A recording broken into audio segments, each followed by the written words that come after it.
درود دوستان عزیز، نشر نوبتی برنامه ما با سخن سری ترانسفرهای تابستانی دسته نوکاری لالیگا با نام اویدو آغاز می شود.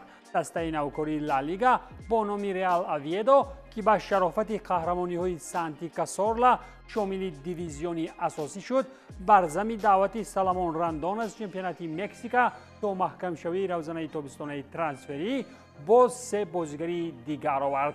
یکی از آنها فوتبال بازی منتخب خرواتیا یوسیف برکالو می باشد که به خاطر اویدو شرطنامه با فیورنتینا را قطع کرد و تا سال 2027 در اسپانیا می ماند. سالیان اخیر خودی برکالو در اجاره پشت سر می شد و او سر کرده از خیدوکی وطنی با قاسم پاشوی ترکیه رفت و موسم قبلی در سوپرلیگ ترکی این نیمه حمایتگر 27 ساله با 4 گل و 2 پاس گلی در 23 بازی از میدان بیرون شد. یک دسته دیگری که به پول به اویدو بازیگر روان کرد، این هم استون ویلا است که لیاندر دندونکه را به اسپانیا گسیل کرد. نیمه‌گر با تیم نوکاری لالیگا شرطنامه 2 ساله امضا نموده. چطور گفتیم ویلانها از برای گزارش بلگیوی 30 ساله یگان تیم نگرفتند. دندونکر نیز به مثل برکالو 2 سال اخیر در اجاره در بدر بوده. نخست در ناپولی بازی کرد، سپس به اندرلخت رفت و آنجا در چمپیونات بلژیا 2 گل در 30 بازی به ثمر رسانید. گل است که ما نام بازیگر نوبتی ارزان و دسترس را برای ریال اویدو می‌بینیم. نفری سومی که راه سمت دسته کاسورلا پیش گرفت، این هم سابق دفاعگر منچستر یونایتد اریک بایی می باشد. بایی با ریال اویدو شرطنامه مهلتش تا تابستان سال 27 امضا نمود. از این بازیگر بود که تابستان سال 16 وقتی گزارش به امیو در تاریخ فروشگاه‌های ویلیاریال رکورد گذاشته بود، ولی در ادامه کارش به قول طغری نگرفت و او در صف دسته‌های چون مارسل و بشکتاش گذرانید. ماه دکبر سال 23 باز به ویلیاریال برگشت و در ادامه هرچند در اسپانیول هم بازی کرد، دیگر ما پیشروی‌هایش را ندیدیم. خلاصه ریال اویدو هرچند نامش با ریال هم سر شده باشد، 3 بازیگری برای دیگران در کار را جمع کرد و با چنین شرط و شرایط مشکل است گفتند که اویدو در چمپیونات یامال امباپه یگان کاری شایان میکرده باشد. یک ترانسفر دیگری وابسته به فوتبال کشور اسپانیا آن است که لیپزیگ برایشان بازیگر فروخت.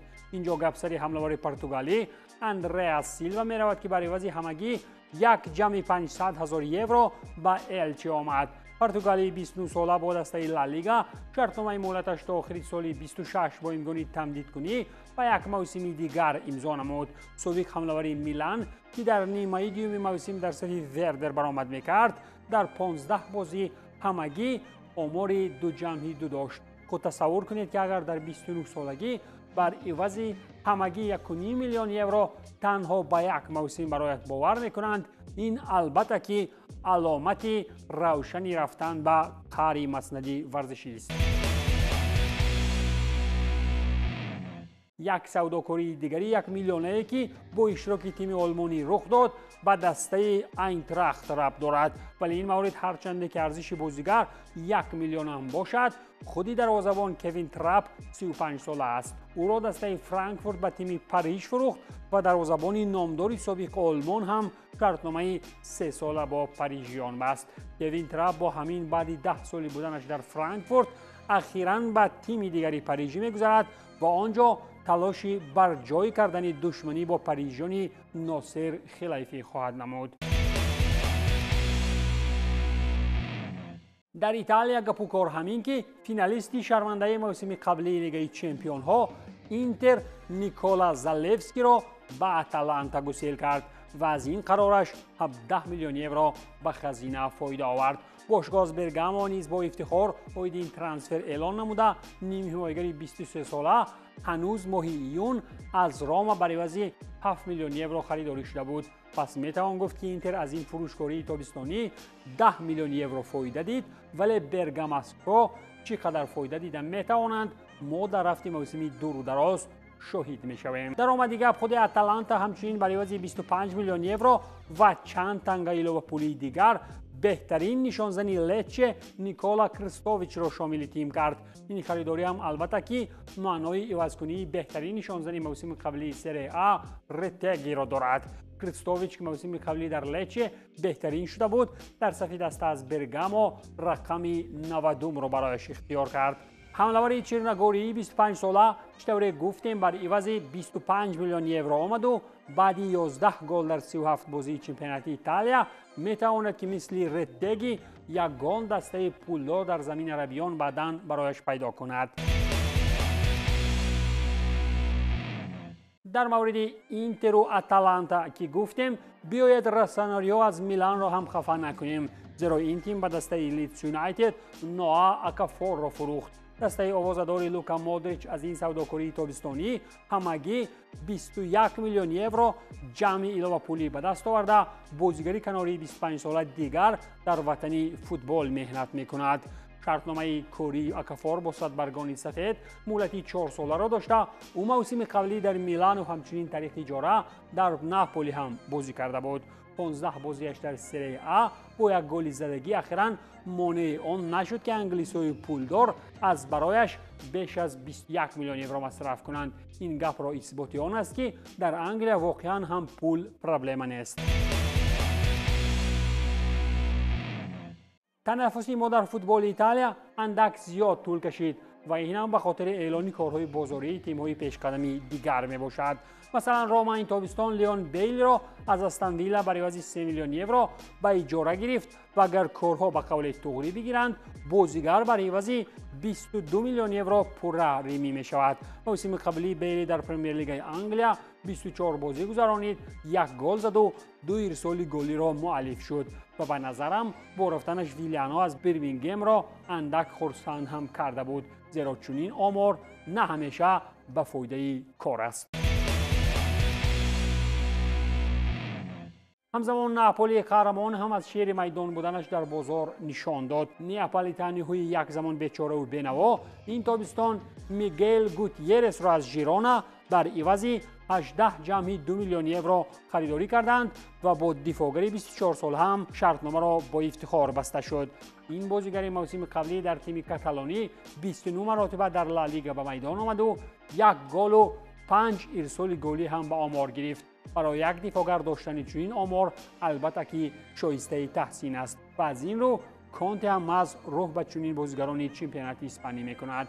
در آمده گپ خود ریال مادرید امکانی باز پس گرفتن این دستپروری خودی را داشت، ولی چنین امکانیت را برای ناپولی فراهم آورد، زیرا آنجا اکنون دفاعگران سطح جهانی زیاد جمع آمدند. یک گپی دیگری زیادتی وابسته به بازار فوتبال در کشور مکرون ها و پاستا و پیتزا به یوونتوس داخل دارد.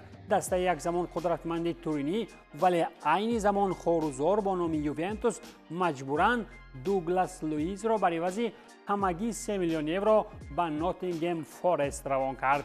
ولی اگر که برزیلی را انگلیس‌ها نیتی خریدن کنند سپس باید که 25 میلیون یورو جمعی 3.5 میلیون یورو پرداخت کرده باشند، ولی این پول در قیاس با آن 55 میلیونی که یووه تابستان سال 24 وقتی خریداریش از استون ویلا مصرف نمود هیچ است. اون زمان اگر یادتان باشد به یووه یک باره دوگلاس لوئیز و دوست دخترش الیشا لیمن آمدند، ولی بعد آن که نیمه‌نگری 27 ساله در مسیر 19 بازی موسم قبلی غیر گرفتن 2 کارت زرد هیچ کاری شایان نکرد، اخیراً از الیشا لیمن هم جدا شد و اکنون تا او تنها با یک سری قاق دیگر باره به انگلیا می آید. باشگاه ناتینگهم فارست باشد برزمی آوردن دوگلاس لوئیز همچنین با ارزش 31.5 میلیون یورو بهترین دفاعگری رن آرنا کلامویند را شامل تیم کرد.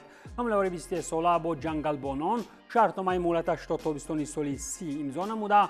موسم قبلی آرنا با 17 گل در 33 بازی بهترین نشانزنی رن شده بود. خلاص این حمله‌ور پس از 3 موسم در لیگ استعدادها به لیگ بهترین جهان آمد. او جنگل‌های ناتینگهم را سرسبز و خرمتر می‌گرداند یا برعکس جزیر. این را ما در مسیر موسمی طولانی خواهیم مشاهده کرد.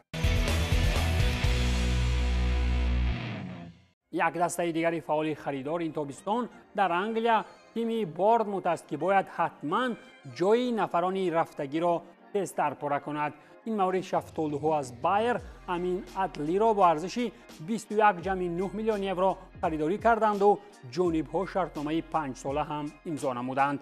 بازیگری کناری 25 ساله با نسب ادلی با همین از زمره گروه نفرانی رفتگی از سیستم سابق آلونسو گردیده از این پس تلاش درخشش در وطنی فوتبال میکند. موسم قبلی بوندسلیگا بازیگر مراکشی در 20 بازی همگی 2 گل زده بود و اکنون بهر باز هم بهتر نمودن آمار راه جانبی دسته اندنی ایراولا پیش گیرید.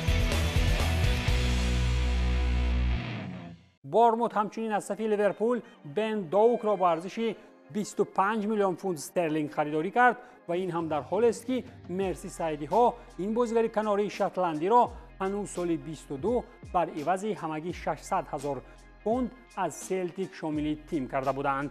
شرطنامه میانی جانب‌ها 5 سال را در بر گرفته. دوک موسم قبلی در صف میدلسبرا در اجاره بود و 3 گل و 7 ارسال گلی هم در 24 بازی چمپیونشیپ با آمار گرفت. خلاص گپ این که بورنموث یک استعداد را در صف سرخان مشاهده نمود و بعد 2-3 سال رشد درستی بازیگر خود لیورپول میتواند او را بر عوض 50-60 میلیون یورو بازپس بگیرد. خود بایر باشد لایک و دیر از سویلیا با ارزش 30 میلیون یورو جمعی و پولی به دست آورد و شرطنامه میانی جانب‌ها 5 سال را در بر میگیرد. دفاعگر 25 ساله با همین از اندلوسیا با کمک تنخاک شتافته موسم قبلی لالیگا باشد این فرانسوی 32 بازی گذرانید ولی دستش سویلیا هیچ از بیماری‌های بحرانی شفا نیافت. از برای همین اون نیز با استفاده از فرصت مناسب دسته زیاد مشکل داشته را خپ و دم یک طرف میگذارد. ولی آمدن کلاودیو اچیوری از من سیتی با بایر البته که نیکبینی های زیادی را بر جای میگذارد. هرچند که مسی نو ارگنتینیان طریق اجاره هم به صف داروسازان پیوسته باشد ولی باید که از خود سر و صداها زیاد بلند کند. تیم حمایتگری 19 ساله همین طریق با اجاره 1 ساله به بایر آمد و در مسیر این موسم تلاش میکند که بیهوده او را گواردیولا سراسیمه‌وار از ریور پلیت به انگلیا نآورد. گپ آخرین در این هفته بازار فوتبالی باید که شرطاً به لیورپول داخل داشته باشد، زیرا دسته سابق کلوب و حاضره اسلات این تابستان در ترانسفرها بیش از 200 میلیون پوند از فروش بازیگران کار کرد ولی مصرفیات در خریداری بازیگران نو باشد از 300 میلیون هم گذشت. تصور کنید که اگر بر عوض 100,000 دلاری از این 1 میلیون 10 خانه لوکس خرید بر عوض 300 میلیون شهر زیبا عبارت از 3000 خانه با حشمت میتوان خرید ولی متاسفانه برای منوری به خانه ها این پول 3000 خانه لوکس در انگلیا تنها برای آوردن فوتبال بازان در یک تابستان مصرف می شود. در ادامه اگر اطراف پول کارکنی تابستانی لیورپول در این تابستان پرتر حرف زنیم مرسی سایدی ها لوئیس دیاس را به باواریا با ارزش 64.7 میلیون پوند، داروین نونیز را به الهلال با نرخ 56.1 میلیون پوند، ترنت الکساندر آرنولد را به ریال بر عوض 8.6 میلیون یورو، کویوین کلخ را به برنتفورد با ارزش 18 میلیون پوند، جارل کوانس را به بایر با نرخ 32 میلیون یورو و بن دوک را به بورنموث با نرخ 25 میلیون پوند فروختند. همزمان بیش از 300 میلیون پوند در خریداری فلریان ویرتس، میلاش کرکز، جرمی فریمپونگ، یوگو اکیتیک و جاوانی لیون مصرف کردید. اکنون خود فکر کنید که سالی گذشته لیورپول در سال اول اسلات به یگان فاوریتی و هیچ خریداری در انگلیا چمپیون شد ولی اگر این موسم با چنین بازیگران یگان جایزه نگیرد هیچ کس از شما حیران نشود زیرا فوتبال خود ورزشی کلاً هم پیشگویی نشونده است. این بود پایان برنامه ترانسفر در عمل. تنسیت و پولدار باشید.